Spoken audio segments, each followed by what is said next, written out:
नमस्कार सर्वांना, श्री स्वामी समर्थ. मी स्वाती आपलं स्वामीचरण या यूट्यूब चॅनलमध्ये अगदी मनापासून स्वागत करते.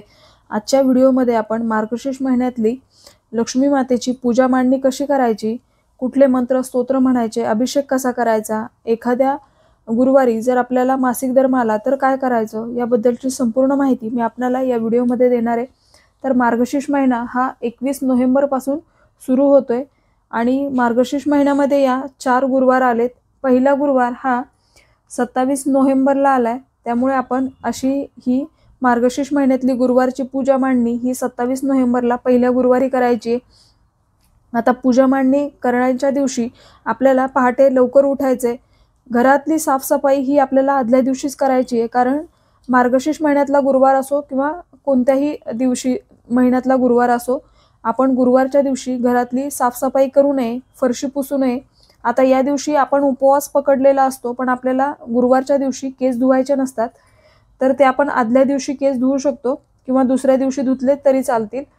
नंतर बघा, आपण आता जिथे पूजा मांडणी करणार आहोत ती जागा फक्त आपल्याला हळद, गोमूत्र, गंगाजल, खडेमीठ टाकून स्वच्छ पुसून घ्यायची आहे. जे पण आपल्याला पूजेसाठी साहित्य लागणार आहे ते आपण स्वच्छ घासून पुसून पूजेसाठी घ्यायचे. आता या पूजेसाठी आपल्याला हे इथे व्हिडिओमध्ये दाखवली तसं एक छोटासा ग्रंथ लागेल, कलश लागतो, लक्ष्मी मातेची मूर्ती, गणपती बाप्पांची मूर्ती आणि नारळ लागतो.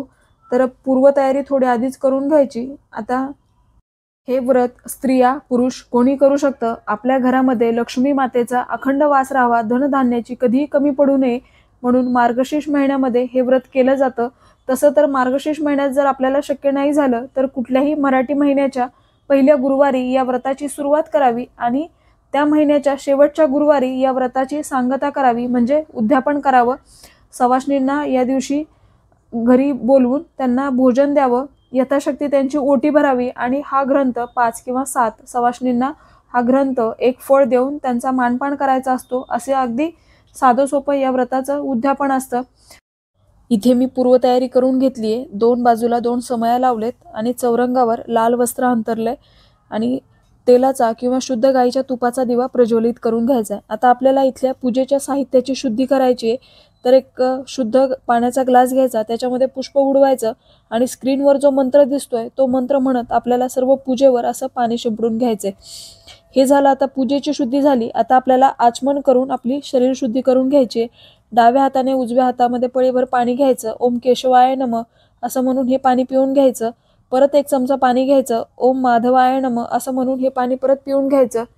नंतर 1 चमचा पाणी घ्यायचं. ओम नारायणाय नमः असं 3 वेळा म्हणून पाणी पिऊन घ्यायचं. मग परत चौथ्यांदा पाणी घ्यायचं. ओम गोविंदाय नमः असं म्हणून हे पाणी आपल्याला तामनामध्ये सोडायचे. आता स्क्रीनवर जी विष्णूंची 24 नावं दिसत आहेत ती आपल्याला म्हणायचे. आता ही झाली आपली शरीर शुद्धी. आता आपल्याला एका प्लेटमध्ये थोडेसे तांदूळ घ्यायचेत आणि व्हिडिओमध्ये दाखवल्याप्रमाणे आपल्याला अष्टदल कमळ काढायचे. आता तुम्ही असे हे अष्टदल कमळ कुंकवाने सुद्धा काढू शकता किंवा तांदळाने पण काढू शकता, कारण कमळ हे माता लक्ष्मीला खूप प्रिय आहे. त्याच्यामुळे असं कमळ नक्कीच एका प्लेटमध्ये काढा आणि त्याच्यावर आपल्याला आता कलश स्थापित करायचा आहे. आता मी इथे शुद्ध पाण्याने भरलेला कलश घेतलाय, त्याच्यामध्ये हळद, कुंकू, अक्षदा व्हायचेत आणि मी कलशवर स्वस्तिक काढून घेतले. दोन्ही बाजूला 2 उभ्या रेषा काढलेत खालून वरच्या दिशेने आणि स्वस्तिकमध्ये 4 मध्ये थेंब काढलेत. तर अशा पद्धतीने स्वस्तिक काढायचं. आता कलशमध्ये आपण 1 रुपयाचं नाणं, सुपारी, पुष्प हे सगळं घालायचे आणि कलशवर आपल्याला इथे मी विड्याची पानं ठेवलेत. तुम्हाला जर 5 झाडांची पानं मिळाली तर ती आपल्याला पत्री ठेवायची कलशमध्ये आणि त्याच्यावर नारळ ठेवायचा आहे. नारळाची शेंडी वरच्या दिशेला येईल अशा पद्धतीने आपल्याला नारळ ठेवायचा आहे. आता इथे तुम्ही छान सजावट करू शकता. नारळाला मुखवटा घालू शकता, दागिने घालू शकता, कलशाला छान वस्त्र घालू शकता. आपल्या आवडीप्रमाणे तुम्ही इथे कलश छान सजवू शकता. आता आपल्याला नारळाला हळद, कुंकू, अक्षदा वाहून घ्यायच्या आणि मनोभावे नमस्कार करायचा. आता इथे मी जोडविड्याची पानं ठेवून घेतलेत. एका पानावर आपल्याला गणपती बाप्पा आणि दुसऱ्या पानावर लक्ष्मी मातेच्या मूर्तीची स्थापना करायची. तामनामध्ये गणपती बाप्पा घ्यायचे आणि गणपती बाप्पांच्या मूर्तीवर शुद्ध पाण्याने आपल्याला अभिषेक करायचा आहे. अभिषेक करताना ओम गण गणपते नमः नमो नमः, ओम गण गणपते नमः नमो नमः या मंत्राचा जप करत करत आपण अभिषेक करायचा आहे. किंवा तुम्ही अथर्वशीर्ष म्हणत म्हणत पण अभिषेक करू शकता आणि मग हे तीर्थ आपल्या घरातील मुलांना आपल्याला ते प्यायला द्यायचे अभिषेक केलेलं। आता अथर्वशीर्ष म्हणताना फलश्रुती म्हणताना आपल्याला हात जोडायचे। मग बाप्पांची मूर्ती आपल्याला स्वच्छ पुसून घ्यायची। आता लक्ष्मी मातेच्या मूर्तीवर आपण अभिषेक करणार आहोत। तर लक्ष्मी मातेच्या जर तुमच्याकडे मातीची मूर्ती असेल तर आपल्याला त्याच्यावर अभिषेक करता येत नाही। मग पाण्यामध्ये असं पुष्प बुडवायचं आणि ते फक्त शिंपडायचं आणि लक्ष्मी मातेचा मंत्र म्हणायचा किंवा श्रीसूक्त म्हणत म्हणत सुद्धा तुम्ही असं पाणी शिंपडू शकता। आता इथे मी लक्ष्मी मातेचा मंत्र ओम महालक्ष्मीच्या विद्महे विष्णू पत्नीच्या धीमहि तन्नो लक्ष्मी प्रचोदयात असं म्हणत म्हणत शुद्ध पाण्याने अभिषेक केला।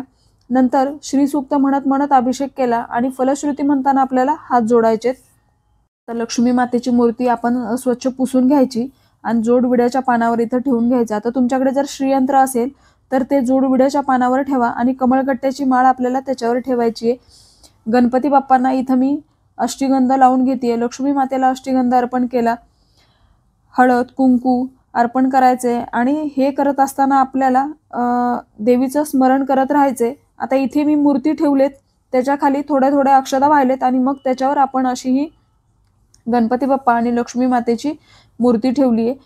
नंतर मनोभावे नमस्कार करायचा आहे आणि आपल्याला गणपती बाप्पांना या दिवशी दुर्वा अर्पण करा। नंतर जास्वंदाचं फूल मिळालं तर ते पण आपल्याला अर्पण करायचे। आता जर तुमच्याकडे श्रीयंत्र नसेल तर तुम्ही आवर्जून या दिवशी किंवा या पूर्ण मार्गशीर्ष महिन्यातल्या कोणत्याही दिवशी श्रीयंत्र हे खरेदी करून आणू शकता, कारण श्रीयंत्र हे लक्ष्मी मातेचं आसन आहे आणि आपल्या प्रत्येकाच्या घरामध्ये एक श्रीयंत्र असावं। आता आपल्याला जो महालक्ष्मी व्रताचा ग्रंथ आहे छोटासा, ती पोथी ही कलशच्या बरोबर समोर टेकून ठेवायची असते आणि त्या पोथीला सुद्धा आपल्याला छान हळद कुंकू अक्षदा व्हायच्यात, मनोभावे नमस्कार करायचा आहे। आता गणपती बाप्पांना लक्ष्मी मातेला पुष्प अर्पण करून घेतलं, श्रीयंत्राला सुद्धा आपल्याला पुष्प अर्पण करायचे। सर्व देवतांना आता धूप दीपाने ओवाळून घेतलं। आता आपल्याला या दिवशी तांदळाची खीर ही लक्ष्मी मातेला खूप प्रिय आहे, तर तुम्हाला शक्य झालं तर तांदळाची खीर किंवा शिरा याचा नैवेद्य आपण देवीला दाखवावा। तर आता नैवेद्य दाखवताना खाली भरीव चौकोन काढायचा, त्याच्यावर नैवेद्याची वाटी ठेवायची। नंतर या दिवशी 5 फळं, एक प्रकारचे 5 फळं किंवा 5 प्रकारचे 5 फळं ठेवले तरी चालतील, जे तुम्हाला मिळतील ते आपल्याला ठेवायचे। शिवाय तुम्ही जो या दिवशी स्वयंपाक बनवणार घरामध्ये तर त्याचा सुद्धा आपल्याला नैवेद्य इथे पूजेमध्ये ठेवायचा आहे। बघा, लक्ष्मी मातेला मिठाई प्रिय आहे, तर तुमच्या यथाशक्ती तुम्हाला जो नैवेद्य लक्ष्मी मातेला अर्पण करता येईल तर तो नैवेद्य आपल्याला अर्पण करायचा आहे। अगदीच काही नाही जमलं तरी तुम्ही दूध साखर हे सुद्धा लक्ष्मी मातेला प्रिय आहे, तर त्याचा सुद्धा नैवेद्य तुम्ही असा ठेवू शकता। आता नैवेद्य ठेवला की त्याच्या भोवती 3 वेळा आपल्याला पाणी फिरवायचंय। बघा, लक्ष्मी मातेच्या नैवेद्यामध्ये आपण चुकूनही तुळशीपत्र ठेवायचं नाहीये आणि 3 वेळा पाणी फिरवताना नैवेद्यम समर्पयामी नैवेद्यम समर्पयामी असं आपल्याला 3 वेळा म्हणायचे। आता नैवेद्य दाखवून झाला।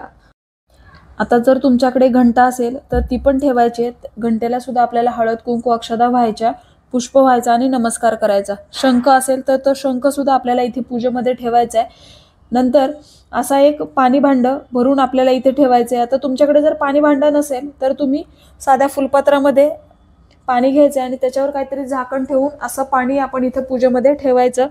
आता इथे गजंत लक्ष्मी जर तुमच्याकडे असतील तर आवर्जून तुम्ही गजंत लक्ष्मी इथे पूजेमध्ये ठेवा, कारण गजलक्ष्मी हे लक्ष्मी मातेचं वाहन आहे। जसं श्रीयंत्र हे लक्ष्मी मातेचं आसन आहे तसं गजलक्ष्मी हे लक्ष्मी मातेचं वाहन आहे। तर आपल्याकडे जर गजलक्ष्मी नसेल तर नक्कीच या मार्गशीर्ष महिन्यामध्ये आपण या वस्तूंची खरेदी करू शकतो, कारण या महिन्यामध्ये आपण लक्ष्मीला प्रिय असणाऱ्या वस्तू ह्या आपल्या घरी आवर्जून घेऊन याव्यात। जरी तुम्ही लक्ष्मी असं महालक्ष्मी व्रताची पूजा मांडणी करत नसाल किंवा हे व्रत करत नसाल तरी तुम्ही तुमच्या देवाऱ्यामध्ये अशा या गजलक्ष्मी नक्कीच ठेवू शकता।